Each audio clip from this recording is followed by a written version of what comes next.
Topping Our Life's Math and History, and we are going to take a look at the MADSPM method. So what we're going to do is understand why this method is used in the SAT. So when you think about the SAT, the goals in the math section is to compute and do the math problems correctly as fast as possible. And what we're going to do is this method is going to help you understand and solve exponents super fast. We're not going to solve any problems, but we are going to understand what the letters represent. Because just like PEMDAS and just like GEMS, order of operations, each of the letters represents some kind of property in the exponents unit. So I'm pretty sure we understand what an exponent is. So an exponent happens when you have a giant number, the coefficient, and a small number to the right. That is saying that you have to multiply this number by itself that many times. So since we have a 4 and a 3 as an exponent, we would say we have to multiply 4 by itself 3 times. Sometimes we would also see ones that are a little bit bigger, like 2 to the 5th power. That's 2 times 2 times 2 times 2 times 2. And all that represents is going to equal 32. So that is the basics of exponents. But what do the letters represent? So the first two letters of MADSPM, MA, represents multiplication. So when we talk about exponents with multiplication, picture this.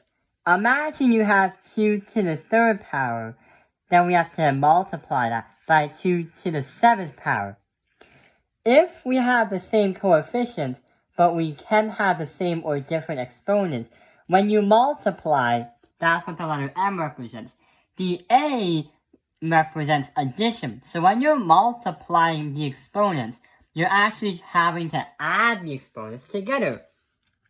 What we could do is expand it and solve it out, but that would take too long and that would waste your time on the SAT.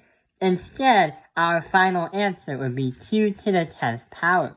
So what it technically is saying is, instead of multiplying, which originally it was, you add the two exponents if it was the same coefficient, and then it'll get you to your answer. The next one is almost the same thing, but instead of multiplying, we have to divide. But instead of dividing, we have to actually subtract them.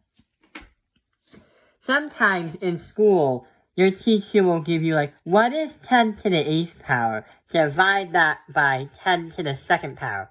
Well, the problem is, what they want you to do is to use this method. But the first thing you probably have done before learning it is actually expanding all of it out in both numbers and then crossing out the zeros. The SAT College Board wants you to analyze and think fast.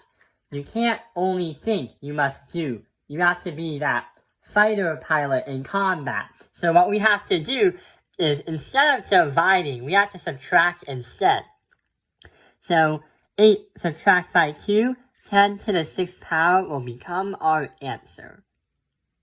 That's for division.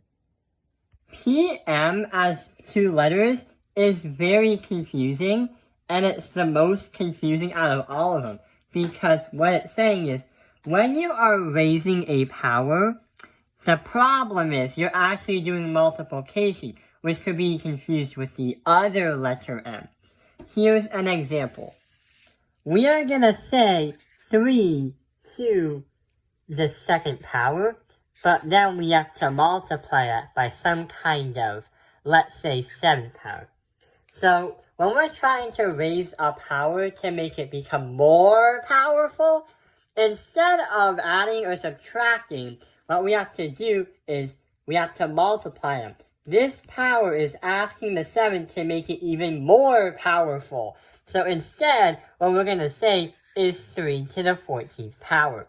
This is going to be super helpful when you want to amplify the math, but also understand very fast what to do. Don't confuse this with the MA. PM means you're raising the power. MA means you are multiplying the powers, but you're actually adding them. And DS represents you're subtracting them.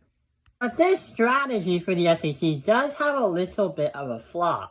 The problem is, how are we going to add the exponents? And how are we going to subtract them? So MADSPM is sometimes going to work, but not always. So what we're going to do is explain this. Every time you add or subtract exponents, the best idea is to actually expand it and try it out. But there are some other properties that MADSPM does not follow. The properties are, every time you have an exponent and you have it by 1, if you have it by 0, it will equal 1. Let's say if I have 7 to the 0th power, it will equal 1. Mathematicians argue that sometimes it can be undefined, but you'll never receive that on the SAT, nor will it appear on the PSAT. Oh, also, here's another property. Anything to the first power or something is equal to itself. So let's say 4. That is going to be the same thing as 4 to the 1th power. If I was trying to add the exponents, or if I was trying to add the exponents, if I say x to the power of 1 plus 2 plus 3 as exponents, that'll be x to the power of 6. And this one is a little bit more complicated because it's learned in high school math. But sometimes mathematicians will get to something like 4 to the negative 8th power. But there is a little bit of a problem. Putting a negative exponent is not really the formal way to do mathematics. So what mathematicians have to do is turn it into something else. And doing it as negative exponents is actually a lazy way of doing mathematics.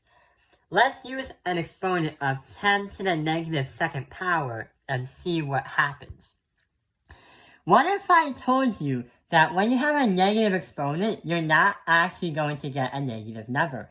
Instead, if I try to move that to the bottom, it will give me a tiny fraction of 1 to 100. When you have a negative exponent, it will never actually become a negative number. It will actually become a little fraction. So I hope these tools will help you on the SAT. And when you are taking the SAT or the PSAT, think fast, but don't rush. Use these tools to help you map out your flight plan and see how you can do well in that combat. Remember, you're basically a fighter pilot trying to make fast and critical decisions. I hope this video has helped you understand MADSPM method. Thank you for watching Top Opinionized Math Industry. Like and subscribe.